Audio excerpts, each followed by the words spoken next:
Hey everybody, hope you are good. Hope you're having a great Wednesday so far. So it's 1 minute past, so we will get cracking. I don't think anyone else is going to join. If they do, they are a little bit too late. So, firstly, can you hear me? Little thumbs up if you can hear me, please. Thank you, Kelly. Okay, first up, can you see the screen as well? Little thumbs up if you can see the screen would be great. Just to make sure you can all see it. I think you should be able to see it. Cool. I'm gonna assume that yeah, we are. Thank you, Jane. I wasn't sure if Kelly's thumbs up was still there from the noise from the sound. So anyway, I'm waffling. What we're talking about today is why we reach for foods when we feel stressed. All right, quite a big topic. I think. I think a lot of people struggle with this, myself included in the past, and I'm sure a lot of you guys have as well.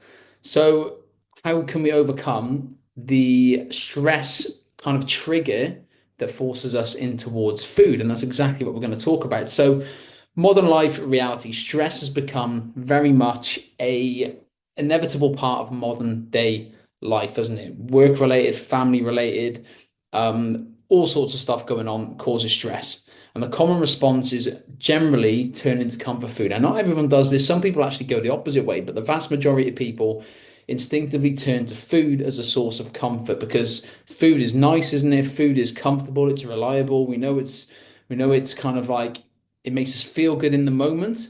But what we're trying to do here is we're going to try and retrain your brain to focus on something else. So we're going to explore why this happens and we're going to discover some effective alternatives to it. So, the science of stress initially, okay?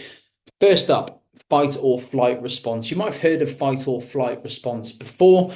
Your body prepares for danger by releasing stress hormones. Generally, this came from when we were back in the day, talking, I don't know, how long has humans been around for? A million years, something like that. Anyway, way back when, and we were getting chased by a saber-toothed tiger or something like that, and we needed fight or flight. So we released stress hormones because that meant we were ready to kind of sprint away to get away from danger. Okay. We don't need it as much nowadays because most of the time we live a relatively, in relation to being chased by a frigging tiger, we live a relatively stress-free life apart from the other kind of stresses that modern society has placed upon us. So fight or flight response, your body's preparing for danger by releasing stress hormones. It will always do it. Okay. Then a cortisol release. So the cortisol is the stress hormone. Now, cortisol increases appetite, actually spikes another hormone called ghrelin. Okay, so cortisol is the stress hormone. It spikes a hormone called ghrelin, which I remember is gremlin because it's the one that is that just nagging away at you that makes you want to eat. So it increases appetite as a survival mechanism. Okay. And then generally your brain seeks like calorie dense foods for quick energy to help deal with the stress. So we're looking for high sugary foods, high fat foods, quick releases of energy to help us deal with the issue at hand that is eliciting the stress hormone initially. So that's the kind of science behind why we do what we do when we are stressed and we reach for food. It's not even your fault, it's just your body's innate response. Okay. So emotional eating explained in a little bit more detail. Emotional hunger comes on suddenly. We crave specific comfort foods. It feels urgent and overwhelming, and it continues despite fullness. So we're never satisfied with emotional hunger. So when we're just stressed, we can keep eating, even though it's a lot of food being consumed. Physical hunger develops gradually. Okay, this is when we're actually hungry. We are open to various food options, patient and rational responses to food choices, and you stop when you're satisfied. So that's the difference between emotional hunger and physical hunger. So we just got to try and differentiate the two. And in the moment of stress, in the moment when we are a bit stressed out, it's very difficult to think logically and think rationally, but I use those two words, logical and rational, probably more than any other words I use because it's vitally important we use those two words when we feel the need to overeat, when we feel the need to go through the cupboards and have a look what's in there, you know? And the triggers behind this are generally anxiety, boredom, loneliness, overwhelm. Okay, these are the things that generally trigger us when it comes to emotional hunger, first and foremost. Now, physical hunger is definitely something that plays a part in all of this as well, but the emotional hunger side is obviously the biggest part. And again, we need to try and identify these triggers. So again, what we're looking to achieve is that when we are going through any kind of any one of these triggers, anxiety, boredom, loneliness, or overwhelm, that's when we have to try and think logically and rationally about, am I actually hungry? Do I actually need this food? More often than not, the answer is going to be no. Okay. And it's about identifying that. So we've got something called the habit loop. Okay. Nice little circle here. So we've got the cue. Stress triggers your established response pattern. Okay. When the cue happens, so you are stressed, for example, craving, you desire the comfort food from that stress cue.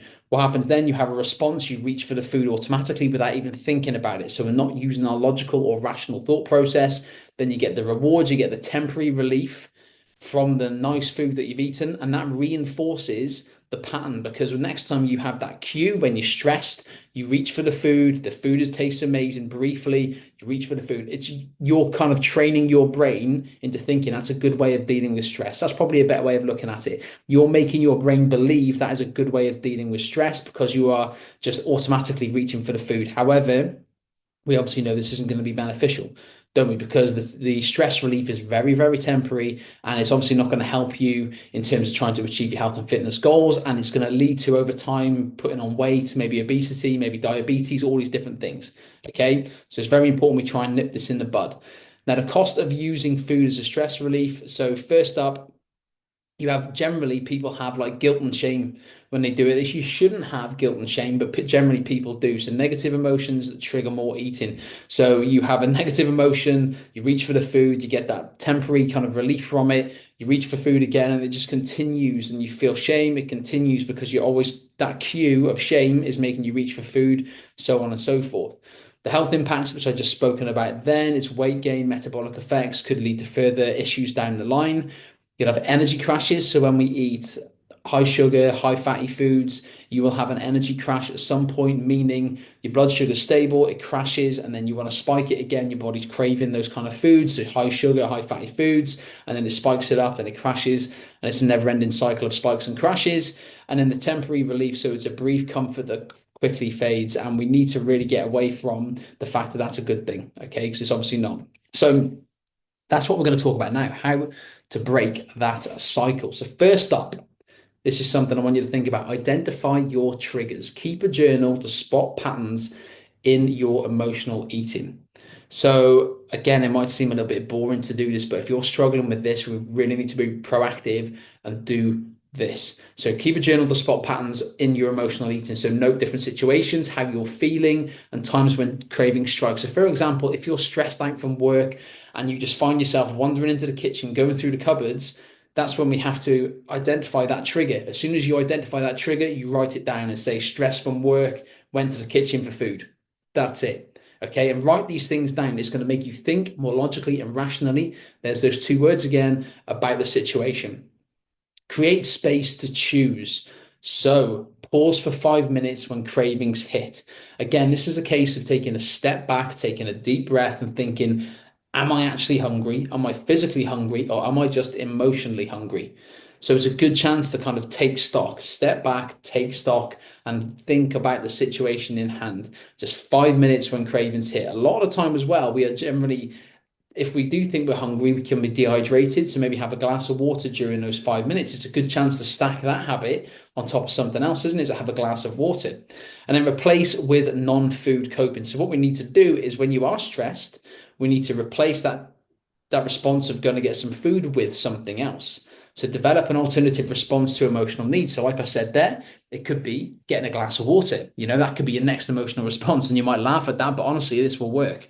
So it's just you've got your cue, your stress cue, your response is normally going to get food, but you've recognized that. And what you're going to do is replace it with something else. It could be you do 5 minutes of stretching, bit of yoga, go for a walk. It could be that you go and read a book, a couple of pages of a book, you know. Then when you've got that replacement, we're going to practice it consistently. So you're going to have to be aware of this for a little while until it becomes second nature. But when it does become second nature, bloody hell, it changes the game for you. Okay. Now, strategies to cope without food. So physical releases you can do to replace the food kind of stress relief that we normally go for. Take a brisk 5 minute walk, try some deep breathing exercises, stretch or do a bit of yoga, all the things I just touched upon there. Mental distractions, you could just journal how you're feeling. You could call a mate, you could text a mate, you could read something engaging, you could browse the internet. I don't know, go on your favorite clothes shopping site or whatever, something like that. It's still a better cue. It's still a better response, sorry, than going to eat the food. And then sensory comfort. So take a warm shower, listen to calming music, use aromatic essential oils. Not really my cup of tea, those things, but they could work for you. Okay. Just little things. We need to replace your response because you will always get stressed. That's always going to happen. There's always going to be that stress element, that trigger, but we just need to replace it from the response of going to the kitchen to get food. So build new habits over time. Don't feel like you're going to nail this straight away. And it's going to be a little bit difficult to begin with. It just is. That's how it's going to be. But the more consistent you are with it, the more you practice it, it will become second nature in 2 to 3 weeks. Generally, 21 days is a good time to reinforce a habit and then really build upon it. Okay, so self-compassion, be as kind to yourself as you would to a friend. Okay, if you slip up and if you've listened or watched this and then you still responded with food one day and you're like, oh man, I didn't want to do that. Do not worry. Be kind to yourself. Speak to yourself as you would speak to a friend. You would say to a friend in that situation, you know what? Don't worry. Let's just go again tomorrow. Speak to yourself like that, mate. Because honestly, we don't speak to ourselves with anywhere near the compassion that we speak to other people with. Small steps, focus on consistent, tiny changes. This is relevant to everything I talk about, everything I preach. Basically, small steps lead to humongous changes. If you try to take giant leaps, you're more likely going to trip up and it's going to struggle. Small steps all the way, excuse me, and celebrate your progress. Again, I say this in most videos I do. I want you to acknowledge it when you do well. When you respond with something else apart from the food, going to eat some food or going to grab some snacks, give yourself a bit of a pat on the back, celebrate it. Maybe run yourself a bath, maybe buy yourself something off ASOS or whatever. Think about that, celebrate it. Because when we start celebrating and you start reinforcing that positiveness surrounding it, it's going to reinforce positivity in your head. Your brain is going to love it. And it's going to be like, right, that was good. I rewarded myself. Let's go again. Let's do that again. So we can retrain our brain, honestly. And it makes so much sense when we look at all this from the outside in. When it's very easy to get caught up in the bubble, isn't it? Of being stressed, going to eat the food, that loop going round and round. This is why sometimes I say, right, we need to take a step back, take a deep breath, and look at it from an outside perspective in. A few real life scenarios here now. So work deadline pressure. The old response would be raid the vending machine for crisps. Okay, you've got to finish. You've got a deadline on time. You've got to raid the vending machine because you're stressed out. It's a little bit of kind of relief in the moment. Blah, blah, blah, blah. Okay, the new strategy is going to be when you're stressed at work, you got a work deadline. You're going to take a 10-minute walk, listen to some upbeat music, whatever you want to listen to. Couldn't care less. Something upbeat. Okay, real life scenarios, even in loneliness, the old response would be finish a pint of ice cream, get the Ben and Jerry's out, feel better for about 2 minutes, and then you feel like crap. The new strategy is going to be call a friend while enjoying a cup of herbal tea. All right, again, not my cup of tea, ironically, but calling a friend, having a chat, maybe watching something you like on TV, something like this. Okay, this is a really, really important thing. Let's get these new strategies in place. So the old habits, the old cues are replaced with new strategies. Okay. Hopefully, this is all making sense. So, in conclusion, human nature, emotional eating is a common response. It's not a personal failure. It's just your body's way of saying, right, I need energy to deal with this stress. Okay. Awareness is key. So, we need to recognize the patterns that is going to create more possibility for you to change your habits in future. So this is fundamental, and everything that we go over is being aware of what you're doing and being aware of the situation and how you can deal with it. And you now have way more ways in which you can deal with it and handle stress. Okay, so let's bear in mind that you will still be stressed, that cue will still be there, but how do you deal with it? How do you cope with it? You will be lonely at times, you will feel low at times, poorly, all these kind of things. That is part of life as we know it. It's how we deal with it and being aware of how we deal with it. That's important. So the call to action today, number one, I want you to reflect. What is your automatic stress response at the moment? When you're stressed at work, have a little think right now. When you're stressed at work, what is the first thing that you respond with? Okay. I want you to select one new coping strategy to try. So what would be a good strategy to come up with that's going to replace your current stress response? So your current stress response, it could be having a fag, having a cigarette, can it? It could be drinking a bottle of beer or getting a glass of wine. I want a new coping strategy for it. So have a think about that as well. What is your new coping strategy? Then I want you to practice it this week when stress hits. So we're going to set a reminder. You can either put a reminder in your phone, you can write it down, stick it on the fridge, say in your new strategy, your new response, okay? And we're going to practice it and just going to be aware in the moment when stress hits.